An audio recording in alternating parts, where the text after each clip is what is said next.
Ben, Ben, Ben, Ben!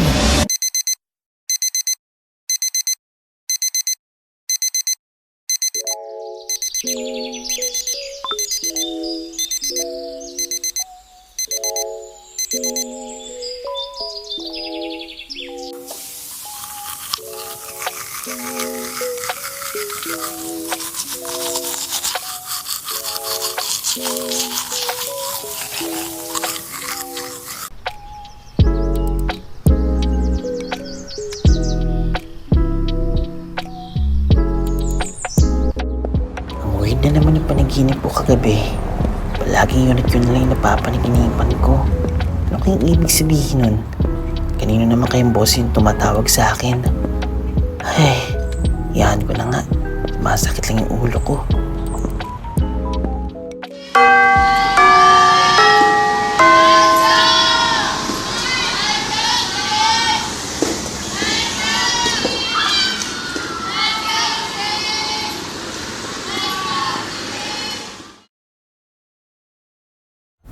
Sa panahon ng teknolohiya, sa panahon ng makabagong mundo, naniniwala ka pa ba sa mga kwento ng elemento?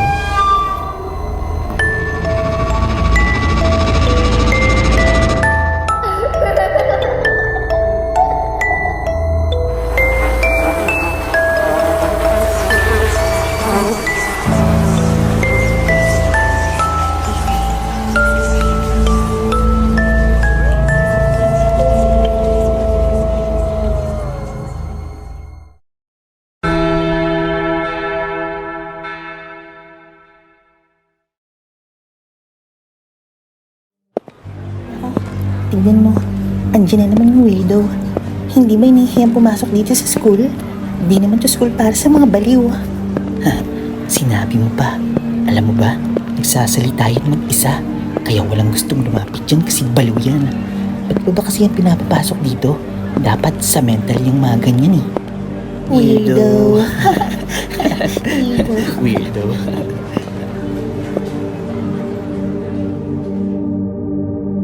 Ako nga pala si Ben. Simple lang. Walang special. Sanay ako sa katahimikan dahil wala namang gustong sumama sa akin. Sa mata nila, isa akong weirdo. Salot. Pabigat. Walang silbi. Dati masakit pero ngayon, bahagi na siya ng pagkatao ko. Bakit pa ba ako lalaban? Sa gulo ng mundo, mas madaling maniwala na lang sa mga sinasabi nila kaysa patunayan na mali sila. Kung ang tingin nila sa akin yung basura, sige, baka nga ito talaga ako.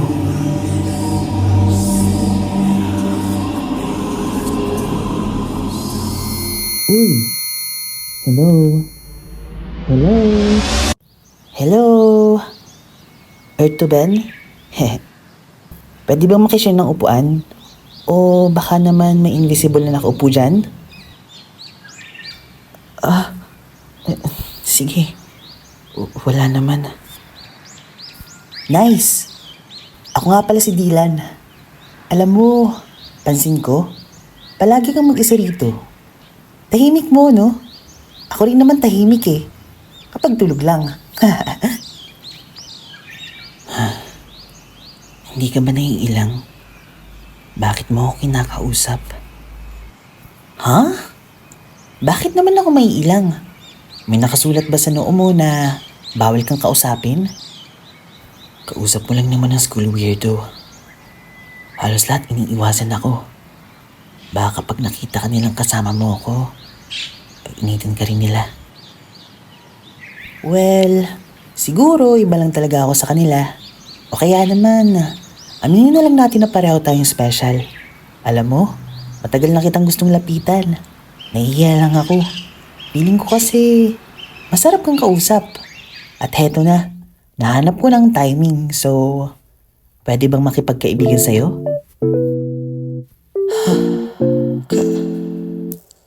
Kaibigan? May gustong makipagkaibigan sa akin. Nung araw na yun, nagbago ang mundo ko dahil kay Dylan. Siya lang ang tayong classmate ko na naglakas loob na kausapin ako at ituring ako na tao.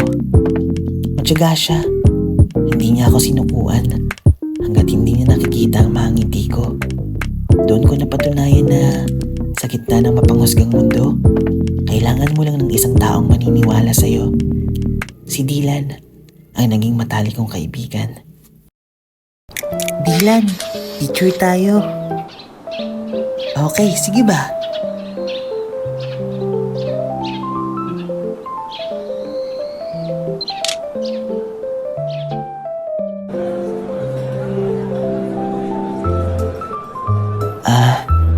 Kuya, pabili nga po ng ticket. Isa po para sa akin at isa para sa kasama ko. Bali ticket for two po ba, sir? Huh? Opo, para sa aming dalawa.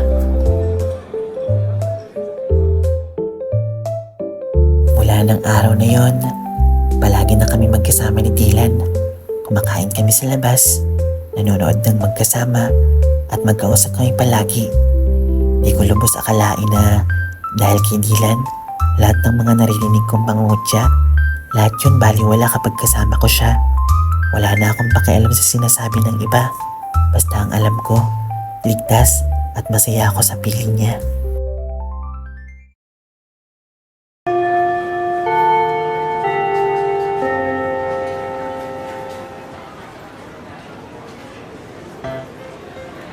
Good morning, class. Good morning, sir. So, February na? Ramdam niyo na ba ang Hearts Day sa paligid? Tulad ng dati, hindi mawala ang highlight ng taon natin dito sa school, ang prom night. Today is the day. Pwede na kayong mag-aya na magiging partner niyo sa prom. Just a reminder, be respectful and polite, okay? Huwag niyo naman biglain ng mga yayayain niyo. Good luck sa inyo lahat. And have a productive day.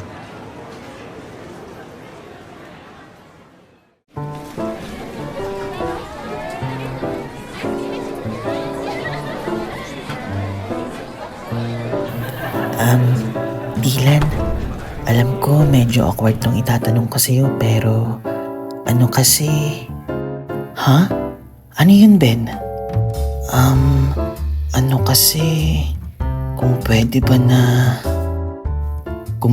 ako na lang yung maging partner mo sa prom? Kasi kung tatanungin mo ako...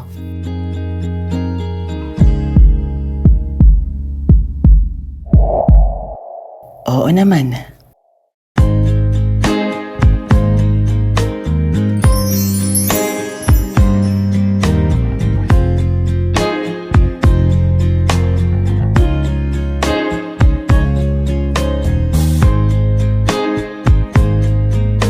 Mga oras na yun, sobrang kaba ng puso ko.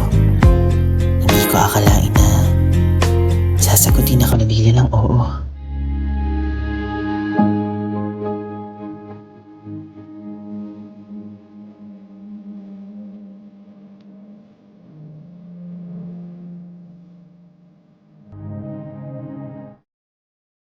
Please welcome our special guest, Kenji Dasani.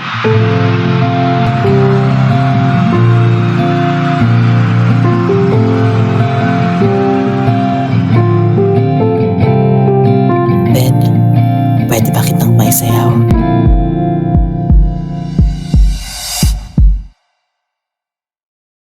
Nasambit ko sa'yo, totoong nadarama ko. Sa tuwing ako'y yakap mo, tumitigil ang mundo.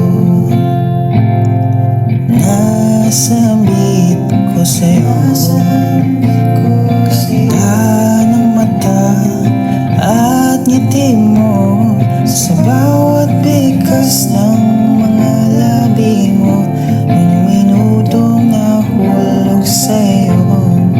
At sa bawat tingin at mga sulyap mo, kaba sa dibdib ay hindi mahinto. May paliliwanag kung nga ba sa'yo, kung anong dulon mo.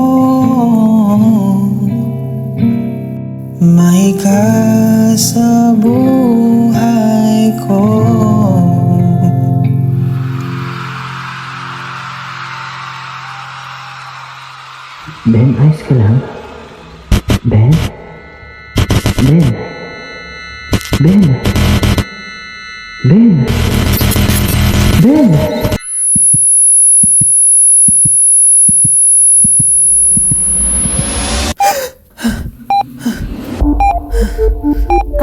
Doc, gising na po yung pasyente.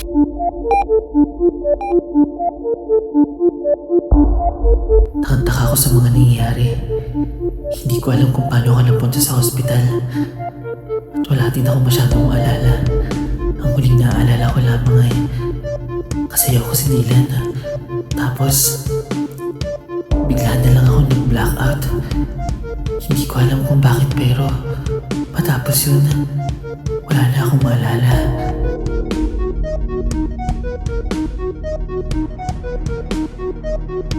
Isang malaking palaisipan para kay Ben ang mga nangyari. Tila isang masamang panaginip ang kanyang naranasan. Lingid sa kaalaman ni Ben na 3 araw na pala siyang nasa hospital ng mga oras nang siya ay nagising. Agad na ipiniliwanag ng doktor ni Ben kung paano siya napunta sa hospital.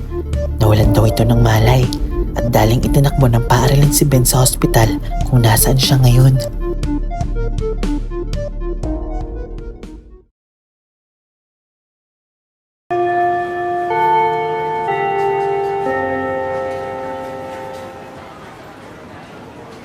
Uy, hindi ba siya yun? Oo nga, siya yun. Tignan mo. Nang dahil sa Andiyan na yung kanya, widow. yung prom natin. Nang dahil sa kanya, Palibhasa, sira yung prom baliw. natin. Grabe, ang lakas talaga ng loob na pumasok Hindi pa talaga na sa nahiya. school, no? Palibhasa, loser Uy, kasi. baliw! Ang lakas ng loob mo pumasok pa dito sa school nang dahil sa'yo nasira yung prom natin. Weirdo! Boo! Weirdo! Boo! Weirdo! Weirdo! Boo! Pagbalik ko sa paaralan, lahat ng mata nakatitig sa akin. Lahat ako yung pinag-uusapan at pinagbubulungan. Ako daw kasi yung dahilan kung ba't nasira yung prom. Pero wala akong ideya kung ano ba talaga yung totoong nangyari. Nung mga araw din yun, wala si Dylan. Hinahanap ko siya sa bawat sulok ng paaralan pero wala siya. Hindi rin kasi siya ata pumasok. Siguro dahil na rin sa nangyari sa aming dalawa. Di ko rin naman siya masisisi kasi ako yung nagbigay ng kahihiyan sa kanya.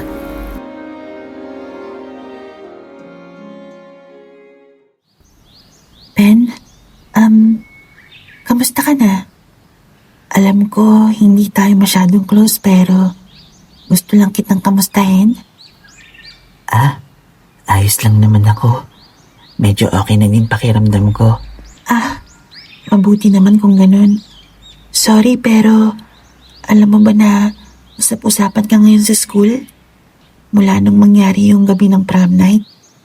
Oo, pansin ko nga din.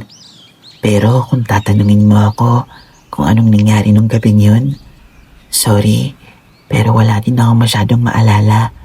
Ang huling naaalala ko lamang ay nung magkasama at sumasayaw kami ni Dylan, tapos sa kalagitnaan ng... Sandali. Nagsayaw? Dylan? Oo, si Dylan, yung classmate natin na nakaupo sa hulyan, nakatapat ng table ko. Kanina ko pa nga siya hinahanap at hinihintay. Pero hindi ata siya pumasok. Hindi ko rin alam kung nasan siya ngayon. Ikaw ba, nakita mo ba si Dylan? Gusto ko lang din sana siyang makausap. Ben, anong sinasabi mo? Anong nagsayaw? Ben, hindi ka naman nagsayaw. Pumunta ka lang sa gitna ng dance hall tapos bigla ka nalang hinimatay. Ben, kaya ka palaging pinag-uusapan sa school kasi parang palagi kang may kausap na hindi namin nakikita. Palagi kang mag-isa. Tila ba may sarili kang mundo? Ben, sa kasinong Dylan ang sinasabi mo? Ben, wala naman tayong kaklaseng Dylan ng pangalan. Ben, walang Dylan dito sa school. All this time, mag-isa ka lang. Ben, mag-isa ka lang. Ben, mag-isa ka lang. Ben, mag-isa ka lang. Ben, mag-isa ka lang.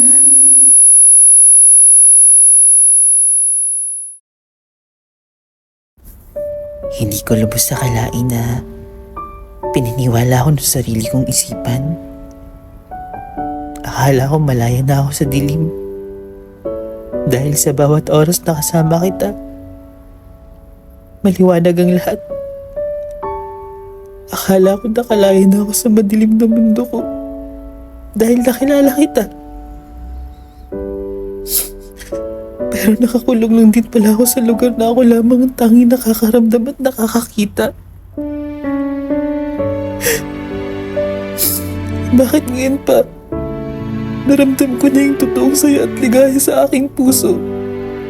Saka ka naman nawala. Akala ko talaga nakahanap na ako ng tunay na kaibigan na maiintindihan ako nang walang panghusga at pangungutya. Pero eto ako na maliwala ng sarili kong isipan na totoo ka at totoong kasama kita. Lahat ng yan katang isip ko lamang pala. Yakap-yakap ang multo ng isang taong hindi na pala totoo.